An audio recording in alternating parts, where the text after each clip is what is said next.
Selamat pagi semuanya. Assalamualaikum warahmatullahi wabarakatuh. Jumpa lagi dengan Ibu. Kita hari ini akan belajar tentang akuntansi lembaga pemerintahan ya. Nah, ini materi kompetensi dasar 3.11 kalau di dalam struktur KIKD ya. Nah, transaksi akuntansi satuan kerja dan pemerintah desa ini yang akan kita pelajari ya. Di mana agenda hari ini kita akan belajar akuntansi pemerintah daerah dan desa dan pengelolaan keuangan satuan kerja dan desa. Nah, beberapa pihak informasi keuangan sebagai dasar pengambilan keputusan ini adalah manfaat dari akuntansi ya. Beberapa pihak pasti membutuhkan informasi keuangan sebagai dasar pengambilan keputusan. Untuk itu diperlukan suatu informasi keuangan yang apik, yang bagus. Apa itu kriterianya? Yaitu informatif, akurat, dan cepat. Dan untuk memperoleh suatu informasi keuangan yang seperti itu, maka diperlukan sistem yang mampu mengolah data akuntansi menjadi laporan keuangan, ya. Nah, akuntansi ini akan mempermudah pihak-pihak yang terlibat dalam kegiatan akuntansi, di antaranya juga pihak-pihak yang membutuhkan informasi akuntansi itu akan dipermudah, karena mereka akan mendapatkan informasi secara lengkap mengenai penggunaan dana yang ada. Oleh karena itu, akuntansi ini sangat penting juga di dalam pemerintahan di daerah atau pengelolaan dana desa selain di perusahaan, seperti itu. Nah, di sini ada akuntansi pemerintah daerah dan desa. Ini ada 2 poin yang akan kita pelajari di sini, yaitu sistem akuntansi pemerintahan dan pengertian satuan kerja dan pemerintah desa. Sistem akuntansi pemerintahan. Apa sih sistem akuntansi pemerintahan ya? Yaitu sistem akuntansi yang dipergunakan di dalam suatu pemerintah daerah, seperti itu. Bedanya kalau di perusahaan kita akan menghitung laba atau rugi ya. Tapi kalau di dalam pemerintahan itu lebih ke laporan penggunaan dana, seperti itu. Nah, kita lihat di sini, akuntansi merupakan sebuah sistem yang mana pengertian sistem adalah suatu kesatuan yang terjadi antara subsistem-subsistem atau kesatuan yang lebih kecil yang berhubungan satu sama lain dan memiliki tujuan tertentu. Suatu sistem mengolah input menjadi output. Input sistem akuntansi adalah bukti-bukti transaksi dalam bentuk dokumen atau formulir. Nah, outputnya adalah berupa laporan keuangan ya, seperti itu. Akuntansi adalah suatu kegiatan di mana kegiatannya adalah mencatat data keuangan sehingga menjadi sebuah informasi yang berguna bagi pemakainya. Karena akuntansi menghasilkan informasi, maka akuntansi sangat penting dalam menjalankan sebuah organisasi, baik dalam bentuk satuan kerja maupun desa atau kelurahan, seperti itu. Apa sih tujuan akuntansi pemerintahan? Sini akan dibahas ya. Tujuan akuntansi pemerintahan yang pertama adalah menjaga aset pemerintahan pusat dan daerah, ya, dan instansi-instansi melalui sebuah pencatatan, pemrosesan dan pelaporan transaksi keuangan yang konsisten sesuai dengan standar dan praktik akuntansi yang diterima secara umum. Tujuan kedua yaitu menyediakan informasi yang akurat dan tepat waktu tentang anggaran dan kegiatan keuangan pemerintah pusat atau daerah, baik secara nasional maupun instansi yang berguna sebagai dasar penilaian kinerja untuk menentukan ketaatan terhadap otorisasi anggaran dan untuk tujuan akuntabilitas, seperti itu. Kemudian tujuan berikutnya yaitu mencatat informasi yang dapat dipercaya tentang posisi keuangan suatu instansi dan pemerintah pusat atau daerah secara keseluruhan. Dan tujuan yang terakhir yaitu menyediakan informasi keuangan yang berguna untuk perencanaan, pengelolaan, dan pengendalian kegiatan dan keuangan pemerintah secara efisien. Nah, Landasan akuntansi pemerintahan itu memiliki landasan hukum ya.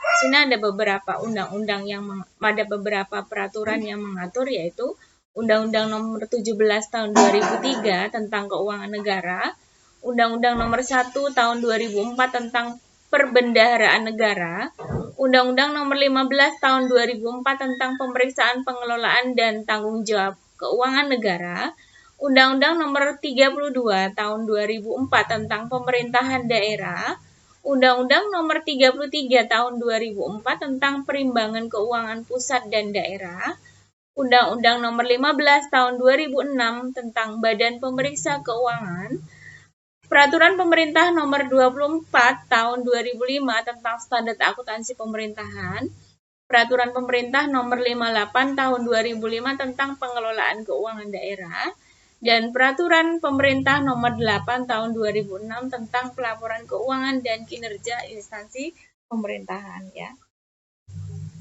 Pemerintah telah diberi mandat oleh rakyat melalui perwakilannya yaitu DPR maupun DPRD untuk melakukan urusan pemerintahan, di mana mandatnya yaitu memungut pajak, retribusi, serta mengelola hasil sumber lainnya ya. Dan pemerintah wajib menyusun laporan pertanggungjawaban, diantaranya bentuk laporan keuangan. Selanjutnya, sarana atau cara yang diyakini kendalanya untuk menghasilkan laporan keuangan adalah dengan menyelenggarakan sistem akuntansi. Ini ada azas akuntansi pemerintahan yang harus dipatuhi di dalam akuntan-akuntan yang terlibat di dalam penyelenggaraan pelaporan dana pemerintah, yaitu diantaranya adalah transparansi ya. Apa itu transparansi? Transparansi adalah memberikan informasi keuangan yang terbuka dan jujur kepada masyarakat berdasarkan pertimbangan bahwa masyarakat memiliki hak untuk mengetahui secara terbuka dan menyeluruh atas pertanggungjawaban pemerintah dalam pengelolaan sumber daya yang dipercayakan kepadanya ya. Sedangkan akuntabilitas adalah mempertanggungjawabkan pengelolaan sumber daya serta pelaksanaan kebijakan yang dipercayakan kepada entitas pelaporan dalam mencapai tujuan yang telah ditetapkan secara periodik seperti itu. Ada aspek-aspek akuntansi yang penting di dalam menjalankan sebuah keuangan atau pelaporan dalam sistem akuntansi pemerintahan, yaitu aspek fungsi. Aspek fungsi dalam akuntansi ini lebih menyajikan informasi kepada suatu entitas, yang di sini entitas yang dimaksud adalah pemerintah desa, untuk melakukan tindakan yang efektif dan efisien. Fungsi tindakan tersebut adalah untuk melakukan perencanaan, pengawasan, dan menghasilkan keputusan bagi pimpinan entitas yang dapat dimanfaatkan dengan baik oleh pihak internal maupun eksternal ya. Aspek aktivitas merupakan suatu proses yang dilakukan untuk mengidentifikasi data menjadi sebuah data yang relevan yang kemudian dianalisis dan diubah menjadi sebuah informasi yang dapat digunakan untuk pengambilan keputusan. Kemudian di sini kita juga belajar prinsip-prinsip akuntansi yang harus dipatuhi di dalam penyelenggaraan sistem akuntansi pemerintahan. Yang pertama adalah prinsip harga perolehan.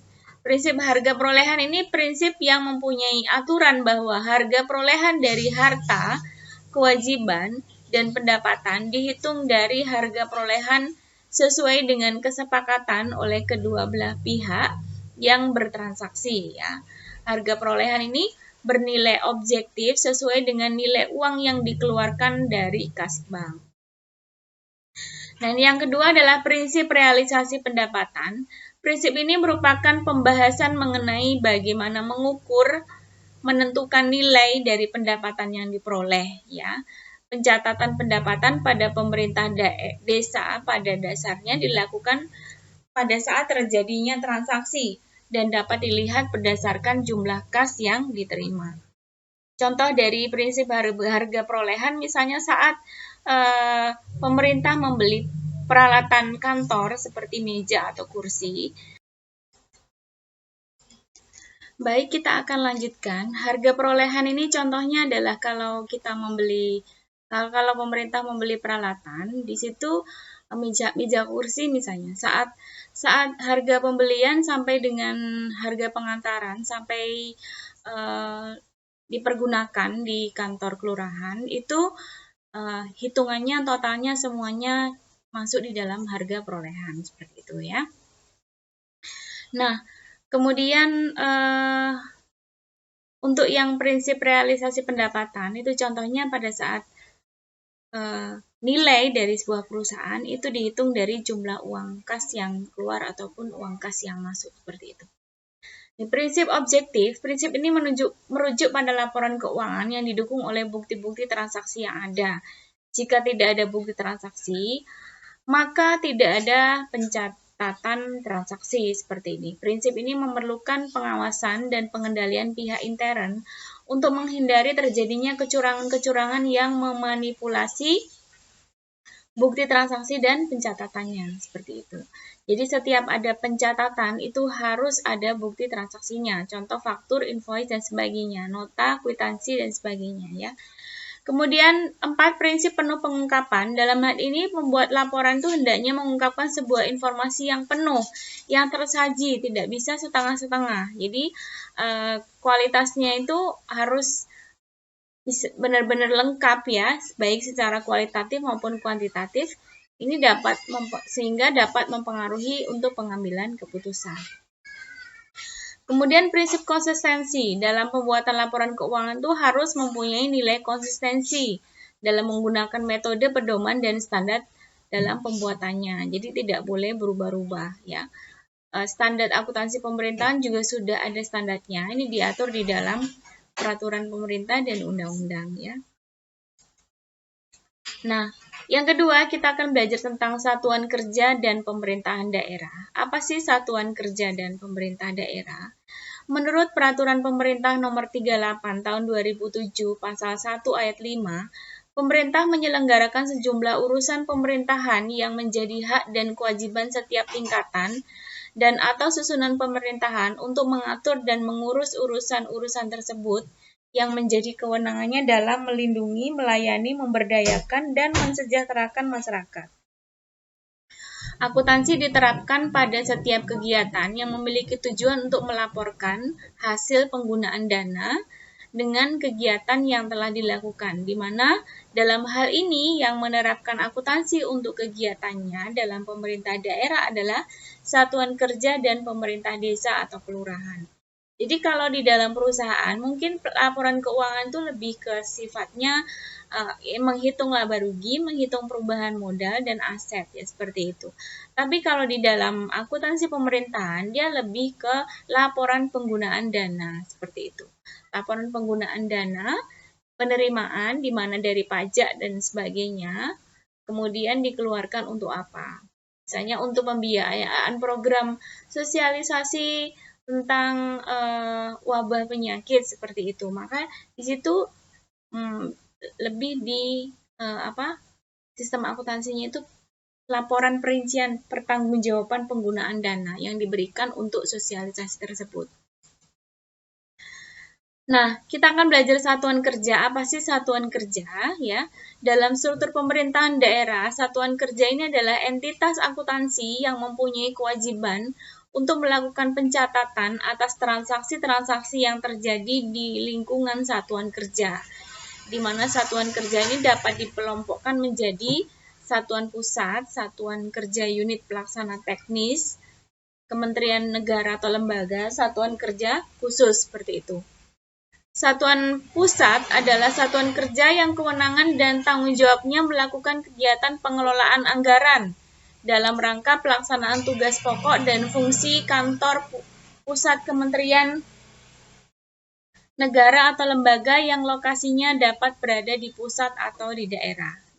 Satuan kerja pelaksana teknis atau kementerian negara atau lembaga yaitu instansi vertikal di daerah yang kewenangannya dan tanggung jawabnya melakukan kegiatan pengelolaan anggaran dalam rangka pelaksanaan tugas pokok dan fungsi yang berasal dari kantor pusat.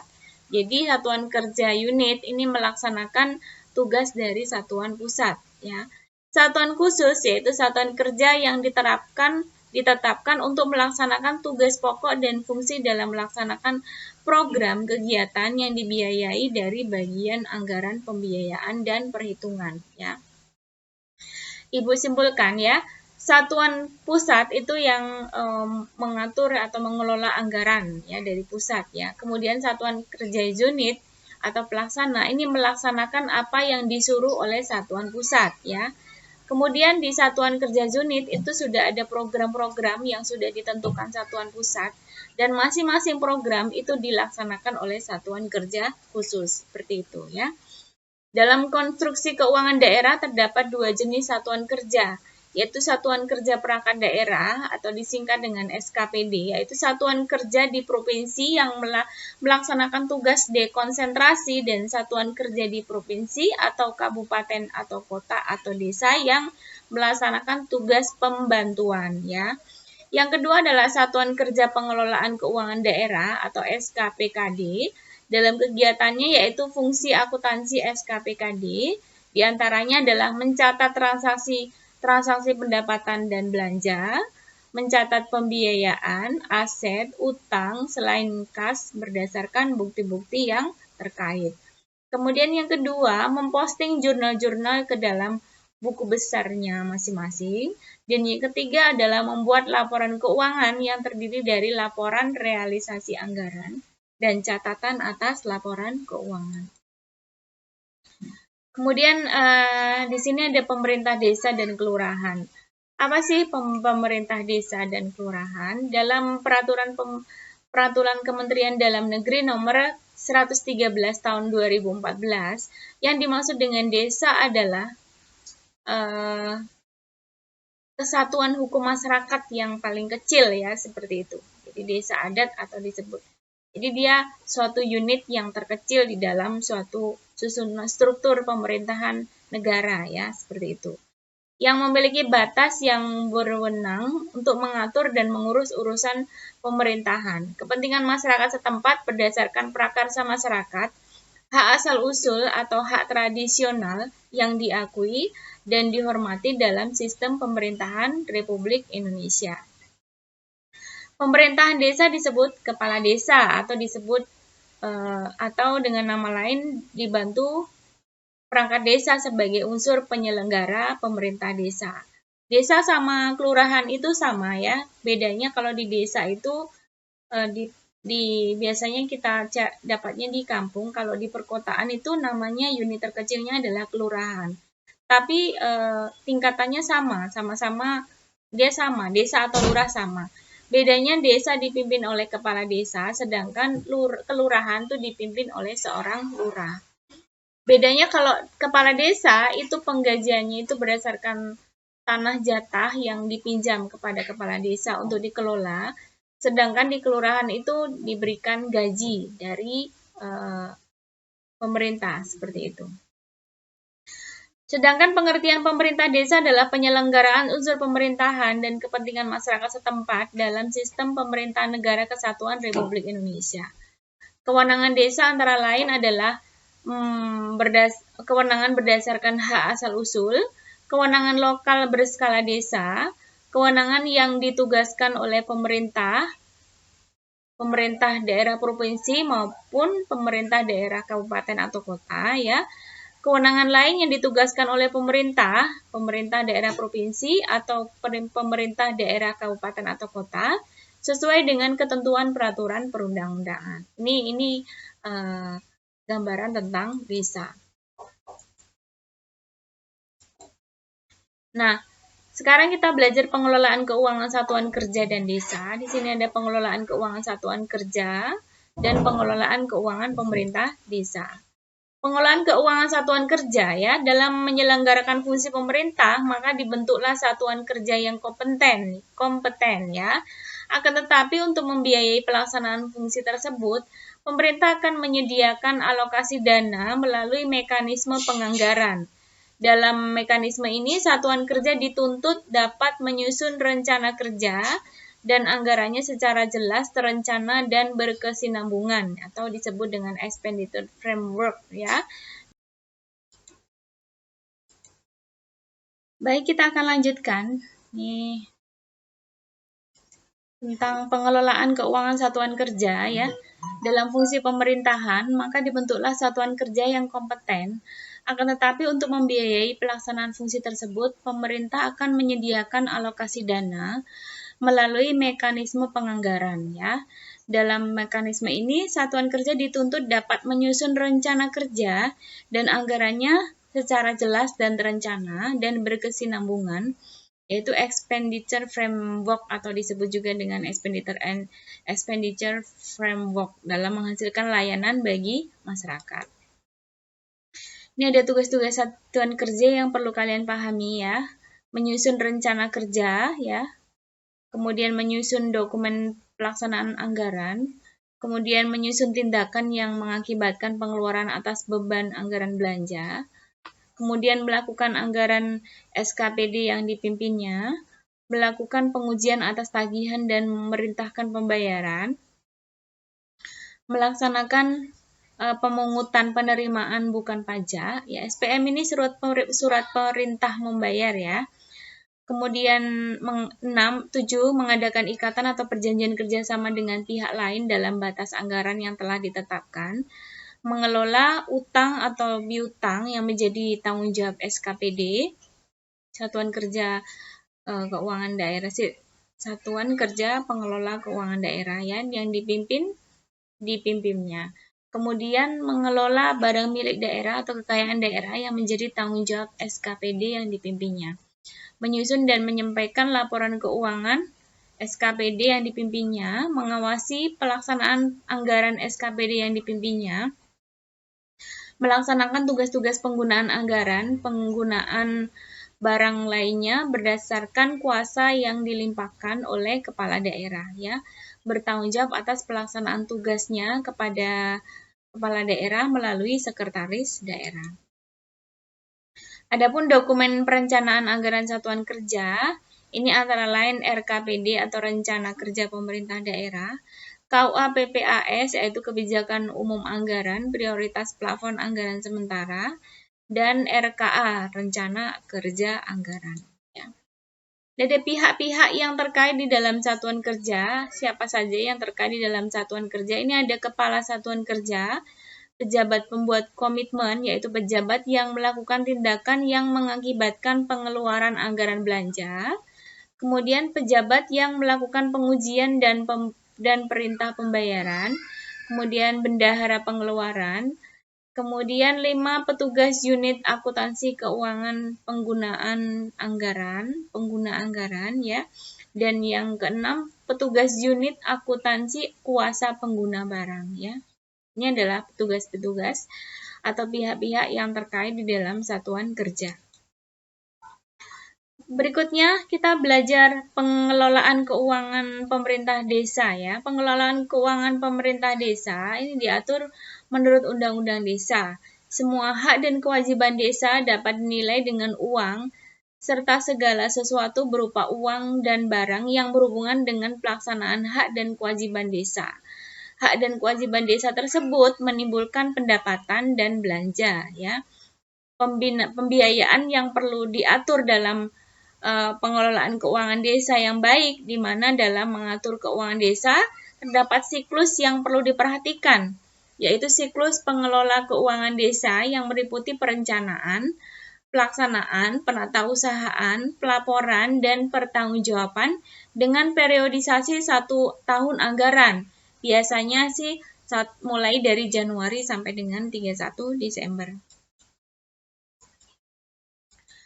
Kemudian ini ada azas pengelolaan keuangan desa, tadi di depan sudah sedikit disinggung ya, yaitu transparan. Yaitu prinsip keterbukaan memungkinkan masyarakat untuk mengetahui dan mendapatkan akses informasi seluas-luasnya tentang keuangan desa. Kemudian akuntabel, perwujudan kewajiban untuk mempertanggungjawabkan pengelolaan dan pengendalian sumber daya dan pelaksanaan kebijakan yang dipercayakan dalam rangka pencapaian tujuan yang telah ditetapkan. Kemudian partisipasi yaitu penyelenggaraan pemerintah desa yang mengikut sertakan kelembagaan desa dan unsur masyarakat. Kemudian tertib dan disiplin anggaran, yaitu pengelolaan keuangan desa harus mengacu pada aturan dan pedoman yang melandasinya. Nah, ini apa saja pendapatan desa? Pendapatan desa adalah semua penerimaan uang melalui rekening kas desa yang merupakan hak desa dalam suatu tahun anggaran yang tidak perlu dibayar kembali oleh desa. Di antaranya adalah pendapatan asli desa, contohnya adalah hasil usaha, misalnya dari badan usaha milik desa, yaitu tanah kas desa ya. Kemudian 2, hasil aset, misalnya tambatan perahu, pasar desa, tempat pemandian umum, dan jaringan irigasi. Kemudian yang ketiga adalah swadaya, contohnya partisipasi dan gotong royong. Kemudian yang kedua adalah transfer. Yang termasuk dalam transfer adalah dana desa bersumber dari APBN. Jadi bantuan dari pusat untuk desa. Jadi transfer dari pusat. Kemudian alokasi dana desa ini merupakan bagian dari dana perimbangan yang diterima pemerintah daerah atau kabupaten kota paling sedikit 10% setelah dikurangi DAK. DAK ini adalah dana alokasi khusus. Kemudian bagi hasil pajak ya, hasil dari pajak dan retribusi daerah kabupaten kota kepada desa paling sedikit 10% dari realisasi penerimaan hasil pajak dan retribusi kabupaten atau kota ya. Bantuan keuangan provinsi atau kabupaten kota, bantuan tersebut dapat bersifat khusus atau umum ya.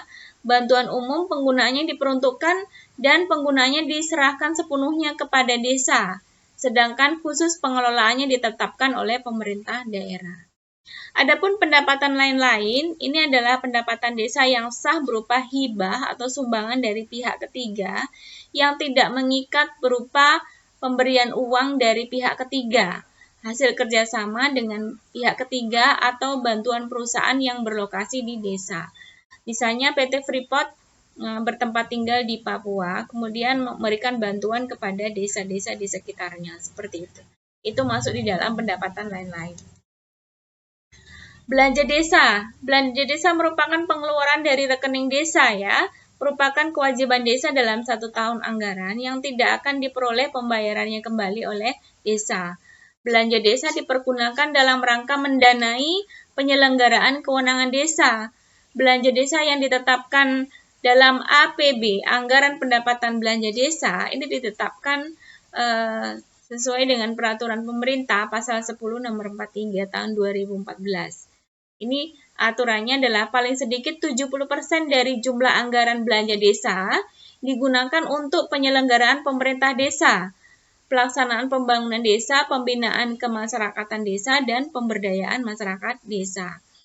Kemudian paling banyak 30% dari jumlah anggaran belanja desa digunakan untuk penghasilan tetap, tunjangan kepala desa dan perangkat desa, operasional pemerintah desa, tunjangan dan operasional badan pemusyawaratan desa, dan insentif rukun tetangga dan rukun warga.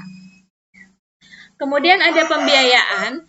Pembiayaan ini meliputi penerimaan yang perlu dibayar kembali atau pengeluaran yang akan diterima kembali baik pada tahun anggaran yang bersangkutan maupun pada tahun anggaran berikutnya ya. Penerimaan anggaran ini diantaranya adalah sisa lebih perhitungan anggaran atau silpa namanya tahun sebelumnya ya. Kemudian pencairan dana cadangan, kemudian hasil penjualan kekayaan daerah kekayaan desa yang dipisahkan. Kemudian pengeluaran pembiayaan, adapun pengeluaran pembiayaan adalah diantaranya adalah bentuk pembentukan dana cadangan untuk mendanai kegiatan penyediaan dananya yang tidak sekaligus sepenuhnya dibebankan dalam satu tahun anggaran. Contohnya misalnya pembangunan jalan misalnya. Itu mungkin tidak selesai dalam satu tahun anggaran, tapi tahun anggaran berikutnya masih juga dibiayai. Atau misalnya pembiayaan kegiatan Karang Taruna Desa seperti itu. Itu setiap tahun anggaran pasti ada dialokasikan. Jadi tidak satu anggaran selesai ya. Penyertaan modal desa, misalnya badan usaha milik desa. Dokumen transaksi ya. Dokumen transaksi hampir sama dengan di perusahaan maupun di perusahaan jasa dagang maupun manufaktur ya. Ini berupa bukti kas masuk maupun Baik, kita akan lanjutkan tentang dokumen transaksi yang dibutuhkan di dalam sistem akuntansi keuangan desa ya.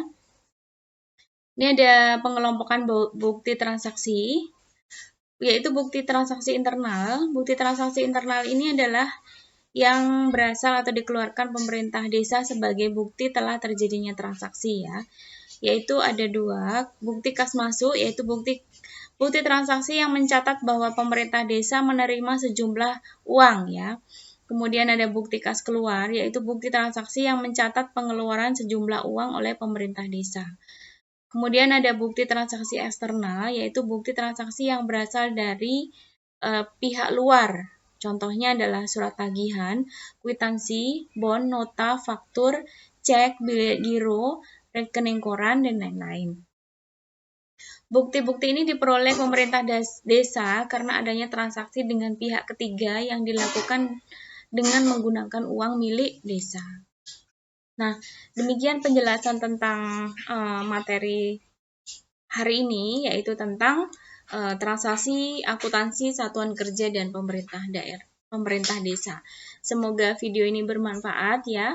Nanti apabila ada pertanyaan, silakan ditanyakan di kolom komen ya, seperti itu. Jangan lupa like dan subscribe serta share agar video ini bermanfaat ya. Demikian sampai dari Ibu. Sampai jumpa di video berikutnya. Selamat pagi. Assalamualaikum warahmatullahi wabarakatuh.